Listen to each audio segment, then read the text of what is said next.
तुम्हें ना आसपास कुछ ऐसे लोग मिले हैं, उसमें से कुछ लोग तो मेरे ही भक्त हैं। पर वो तुम्हें दो तरह की बातें एक ही साथ बताते हैं। पहली ये कि मेरी उन पर इतनी कृपा है कि वो लोगों की सेवा कर पाते हैं, लोगों को उनकी ज़रूरतों को पूरी कर पाते हैं। और दूसरी, वही तुम्हें ये भी बताते हैं कि उनके खुद के जीवन में कितनी कमी है। वो तो तुम्हें यहाँ तक ये भी बता देते हैं कि उनके खुद के पास खाने पीने पहनने ओढ़ने तक का कुछ नहीं है। ये दोनों चीज़ें वो एक साथ तुम्हें बताते हैं। तुम ज़रा सोचो, कितनी सच्चाई है इस बात में। और यदि मैं सच में उन्हें खाना नहीं देता हूँ या किसी को मैं खाना ना दूँ, जिस तरह से लोग बताते हैं, अगर सच में ऐसा होता तो क्या वो जीवित रह पाते? वो क्या भगवान है जो बिना खाए पिए सालों साल रह जाते? सब झूठ है, सब फरेब है। उन बातों पर विश्वास मत करना।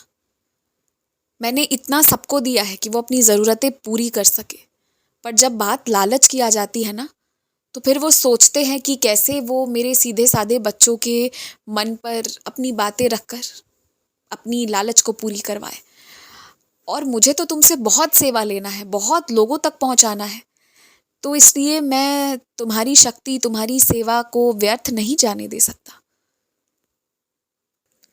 वैसे तो मेरे कुछ बच्चे प्रतिदिन मुझे भोग लगाते हैं, लेकिन मेरे कुछ बच्चों ने मन से भोग लगाया नहीं।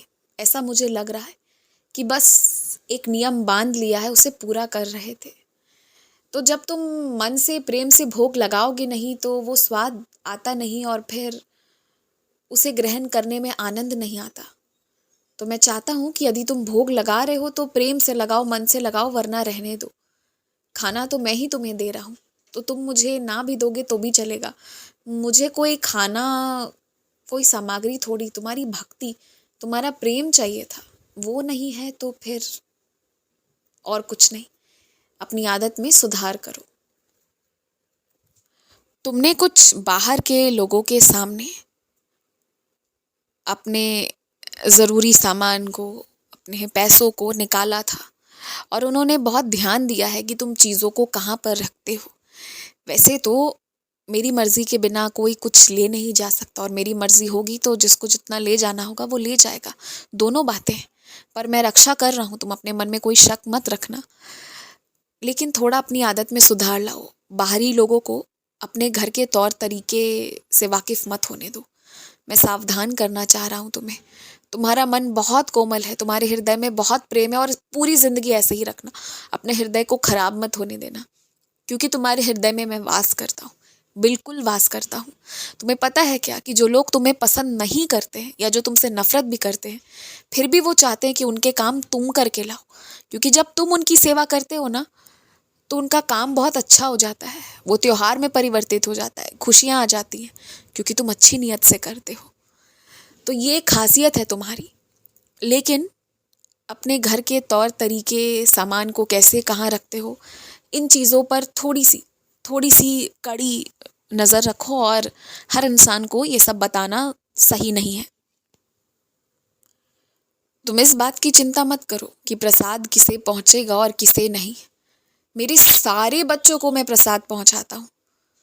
बस ये फ़र्क इतनी सी है ना कि कुछ लोगों को उस प्रसाद के डिब्बे में शिरडी लिखी हुई मिली होती है, और कुछ लोगों को कुछ भी लिखी हुई नहीं मिली होती है। पर प्रसाद सबके पास पहुंचती है, मेरे एक एक बच्चे के पास। मेरा दिया हुआ प्रसाद, मेरे आशीर्वाद का जल, सब पहुंचता है मेरे सारे बच्चों के पास। इसलिए तुम चिंता मत करो, तुम बस देते जाओ। जिन लोगों तक जहां तक पहुंचना होगा वो वहां तक पहुंच जाएगा। जिन लोगों तक शिरडी लिखे हुए डब्बे पहुंचने होंगे वहां वो पहुंचेगा। जहां कुछ और लिखकर पहुंचना होगा वहां वो पहुंचेगा। और जहां नहीं पहुंचना होगा वहां पर जिद मत करो, रहने दो। कारण ही है कोई, विश्वास करो बस मुझ पर। और मैं तुमसे यही कहूंगा कि मेरे जो ये चरण देख रहे हो तुम, इस चरण की शक्ति बहुत ज्यादा है।